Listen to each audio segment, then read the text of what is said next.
4, 3, 2, 1. I'm John Miglosh for the Wisconsin DMA and the International Society for Strategic Marketing. Oops, let's minimize this. Let's get over to my important stuff here. Let's move around. This is always a challenge just to keep the screen working decent. And I got so many screens open you can't even believe it, right?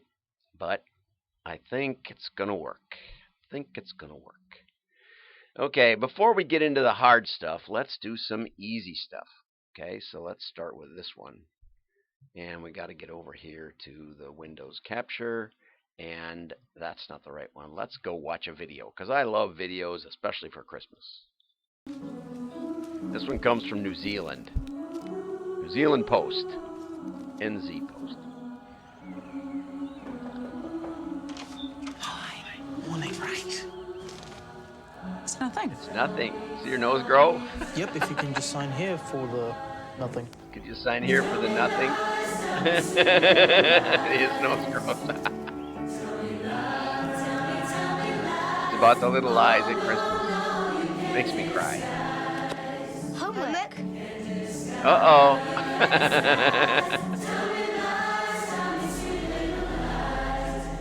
Look, she empties out the milk, said we need milk, so she can answer the door and get the package. Send him to work like I do. Bet you're sick of Christmas? Nah, I love it. He loves Christmas. Are you sick of Christmas? No, I love it. Yay, New Zealand Post. Nice ad. Okay, now let's go and do a quickie on Dilly Socks. Dilly Socks from Switzerland, I think. Uh-oh, somebody got caught. Note, you got to almost see this a few times. Note the socks sticking out underneath the curtain. He looks at her. He looks at the socks.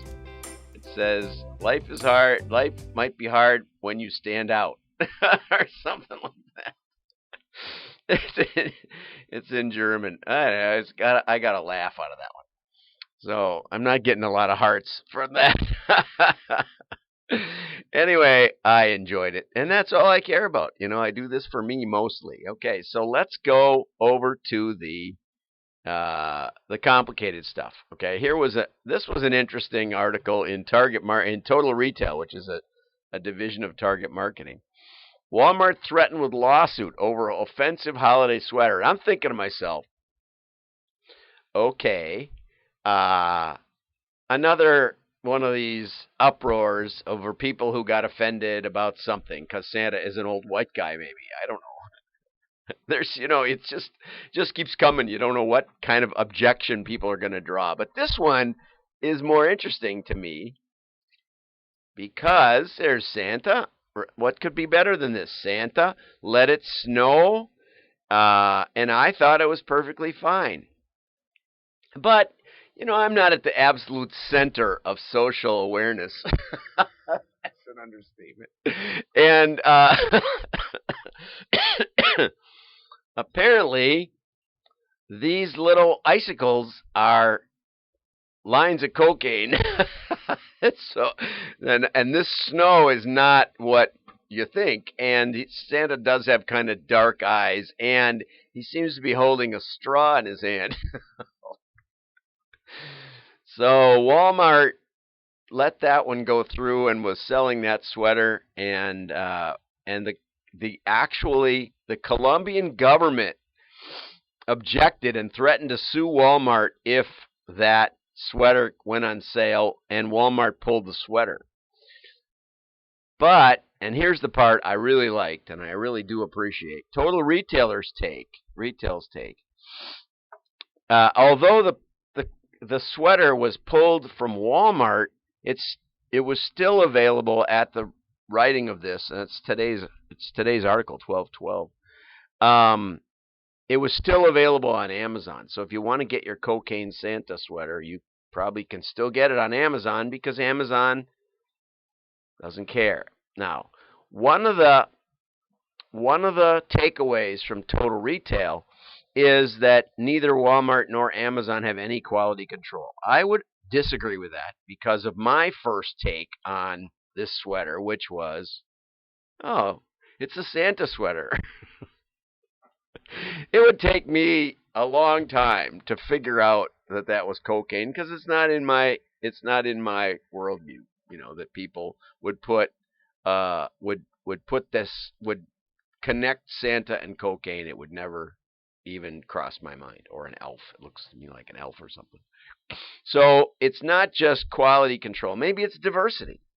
I was reading another article and it said, and we'll maybe cover this tomorrow about hopes for 2020. And it said, American marketers should stop using baseball metaphors.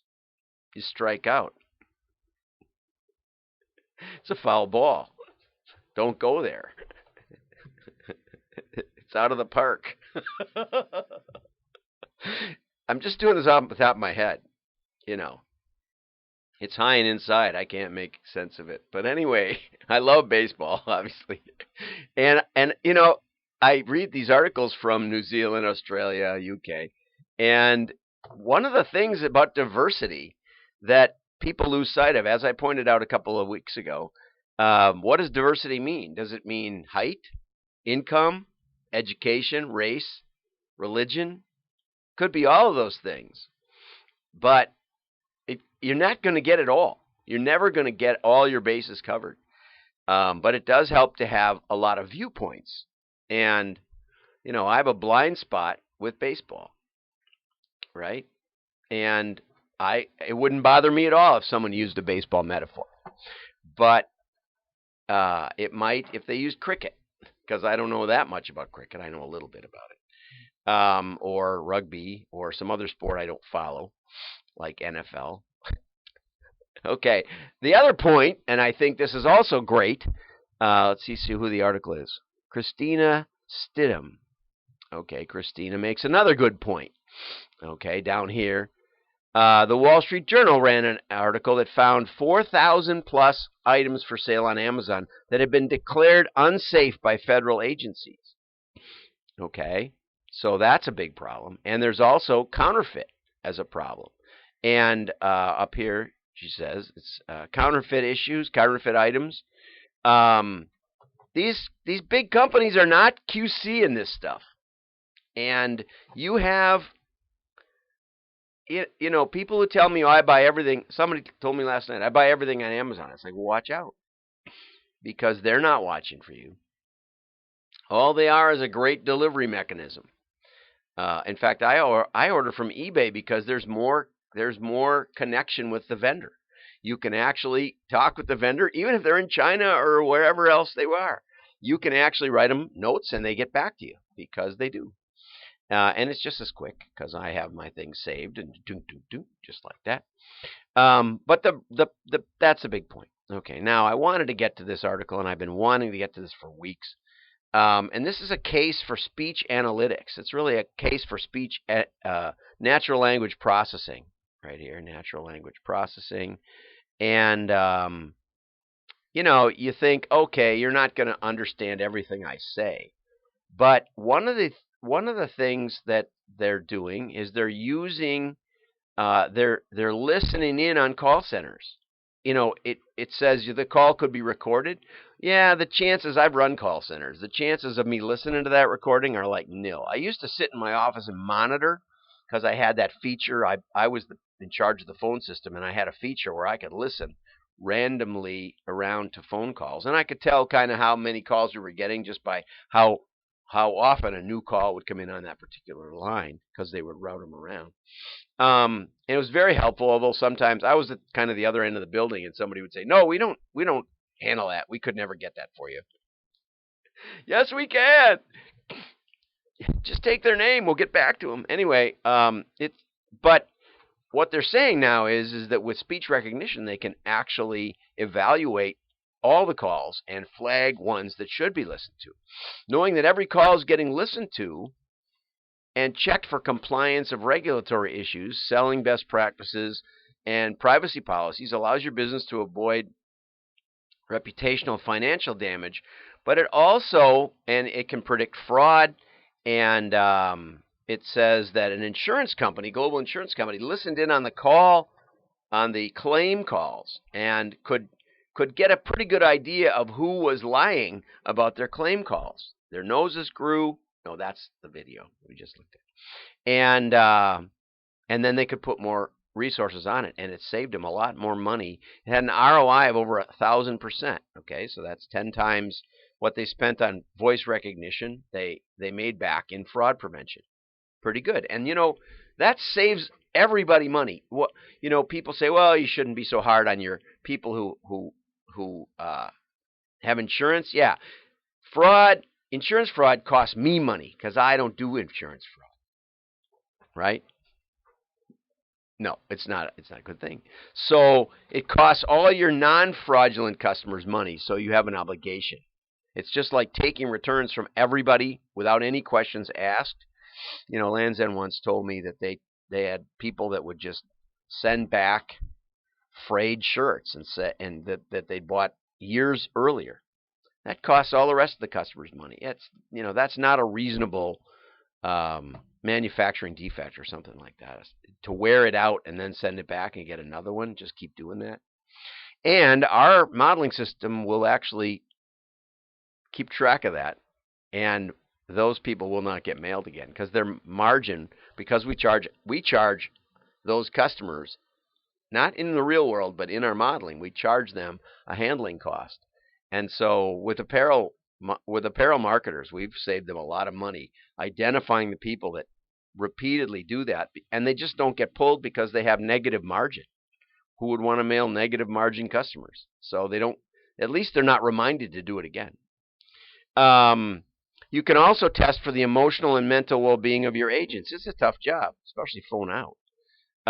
You can recognize the level of customer satisfaction. Boy, I had a couple of calls a couple of weeks ago with my phone company, and I didn't have much customer satisfaction. Customers also give up incredibly detailed information in off-the-cuff comments, like how they're actually using the product. See how they use the product, or how your prices compare with others, or how you compare with competitors. If you're monitoring it and getting transcripts, you can go through that and find that stuff much better than if you just say you're recording and don't listen to it. Also, you can make sure your call center is doing upsell and cross-sell. Just simple stuff. Make an upsell or cross-sell offer. Sometimes just, would you like to hear the special? Just that. Raise your sales probably 5% on your call center. Maybe 10. Well, that's enough for today. You think it's all about voice recognition is all about your customers, but it could just be about your call center and running it better. And there's a lot of money to be made in running good call centers. So have a great day.